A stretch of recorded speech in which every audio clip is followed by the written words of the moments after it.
it's that time again, and just completed my pre-drive paranoia check. Actually just about to head off on a bit of a trip with the lads again to Ruatiti domain, where, if you're a follower, you may know where we're heading in our ill-fated episode 3 reliant on Robin.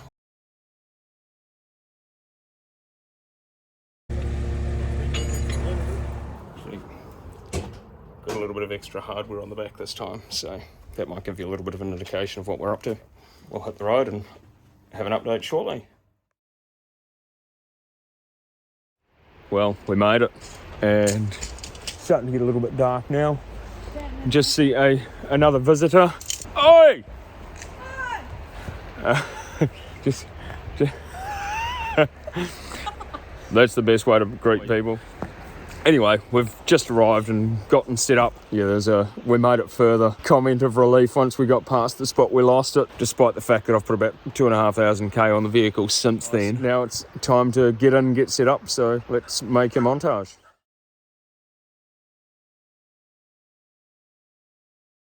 Just playing a game of Spotlight, trying to find firewood. Well, as per usual, I've brought firewood with me.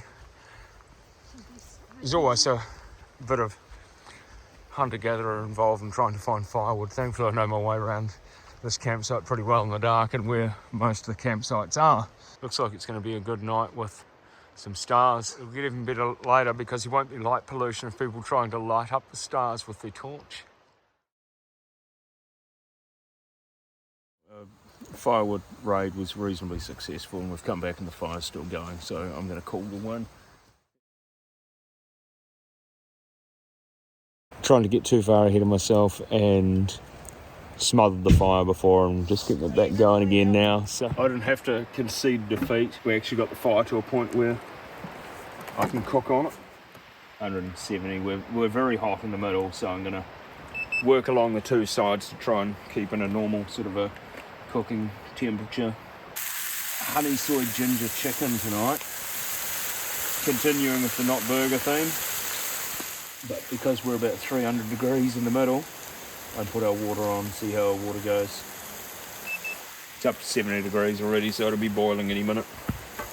I'm not brilliant at sorting out timing for things.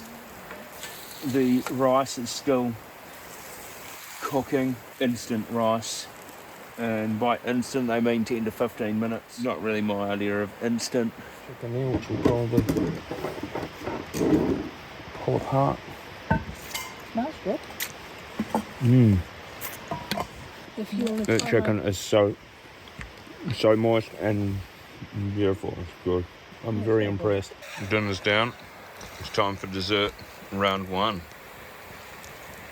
Alright, so it's time to try out another one of Fire to Fork's recipes. Heap of oil. So a heap of oil. Probably not actually too bad. A couple of centimetres of oil. So might actually have something to do with being tight, not wanting to use too much oil. Let these shenanigans begin. So these should be done as rings, but because I don't have a corer, we've just done them as slices.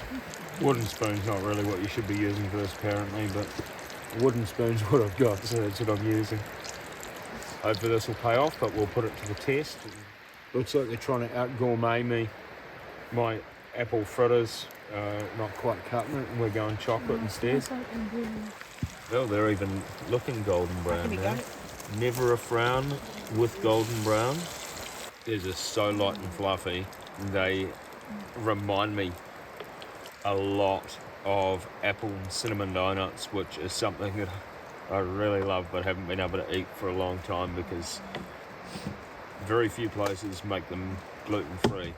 So it's just gone 10 p.m. It'll be a cold-ish night. I think while we're having dinner, the surface temperature of the table was about 6 degrees, so I imagine we're going to get a little bit cool than that, but nothing too serious. Nothing that we haven't done before. They've got enough layers that they should be fine, but I think they're a little bit worried about it. They're sort of a little bit new to the whole camping thing.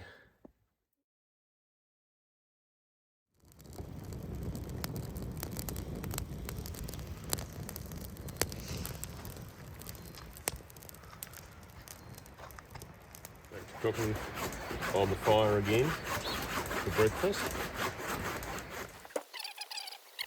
That fire's gotten incredibly hot, incredibly quick. Before I set fire to my kettle.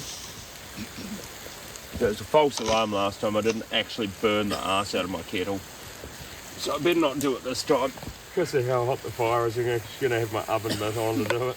My fingers are getting a little bit hot on the wooden spoon. Dessert for breakfast. A little bit of a surprise there. Thanks, Nana. It's something we actually first came across when we did family camp with YMCA at Camp Raukawa, which is a fantastic experience as well, actually, if you ever get the opportunity to go there.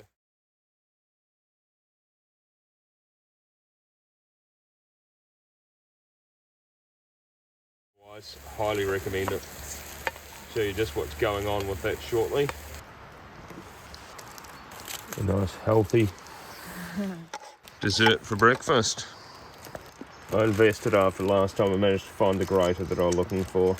A little bit of cheese zest in my egg, just to confirm that I really am a heathen, which you already knew. And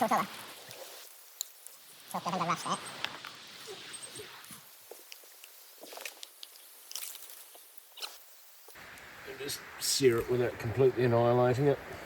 And there I think we have a burrito. Or not. How's that? Good. Correct answer. Made it this morning to the old coach ride with everybody. When I say everybody, I mean everybody. It's a really popular ride, especially on a good day like this.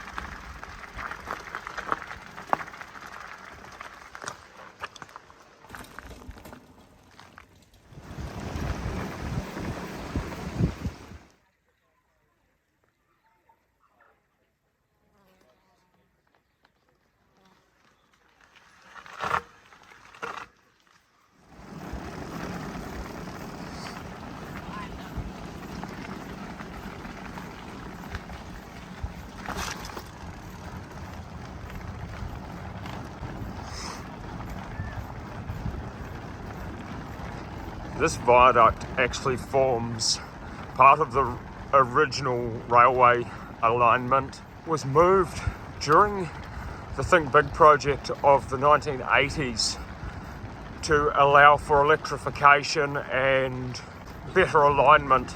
They couldn't run electrification through the tunnel easily, so it was easier to go around it.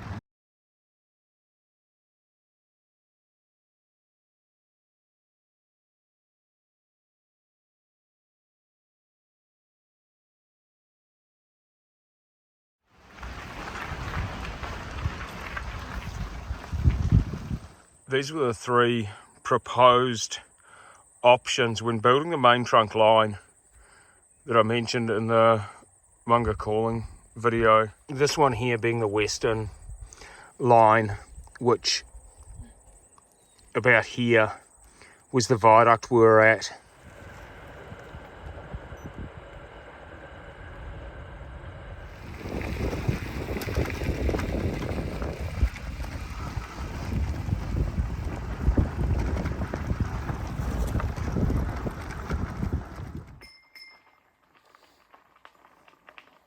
Good morning, Mr. Tyler. Going down?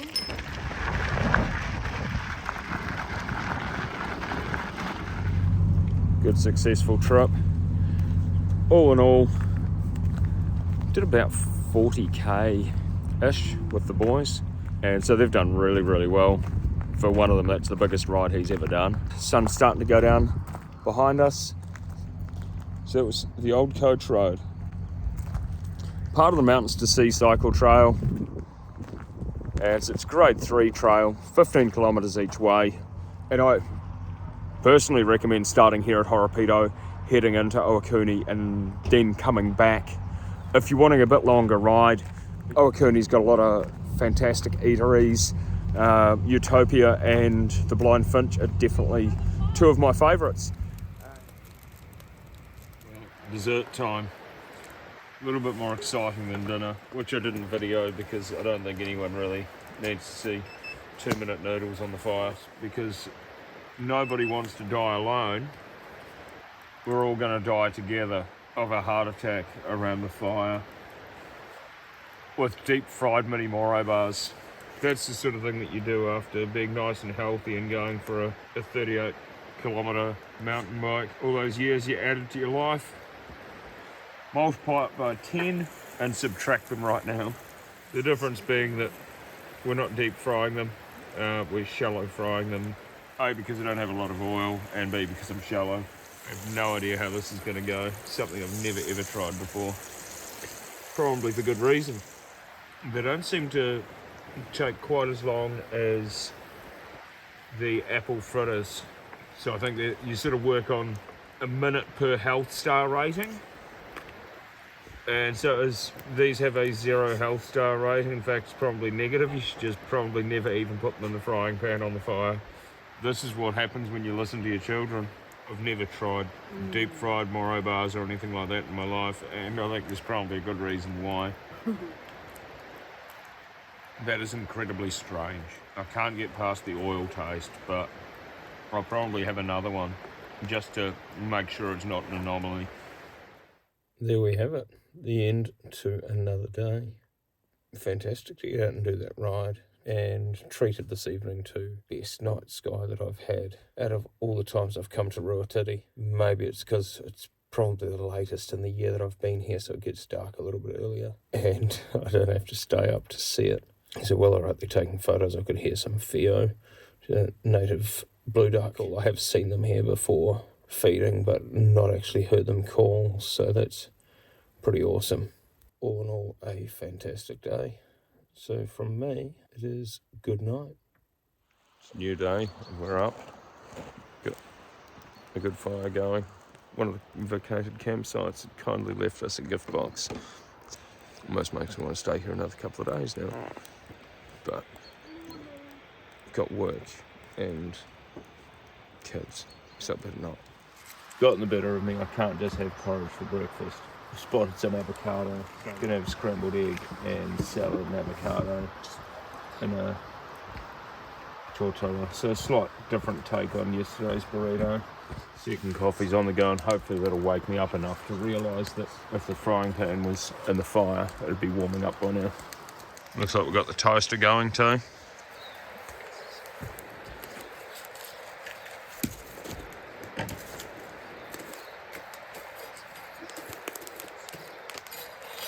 We've got a Toastmaster here, having a crack at his breakfast.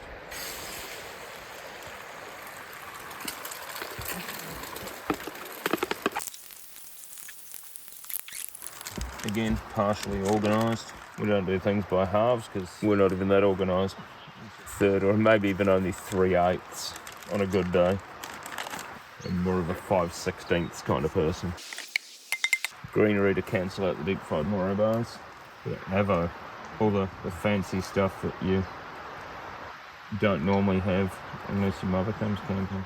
Poor life choices don't stretch to fancy things like avocado. That's good.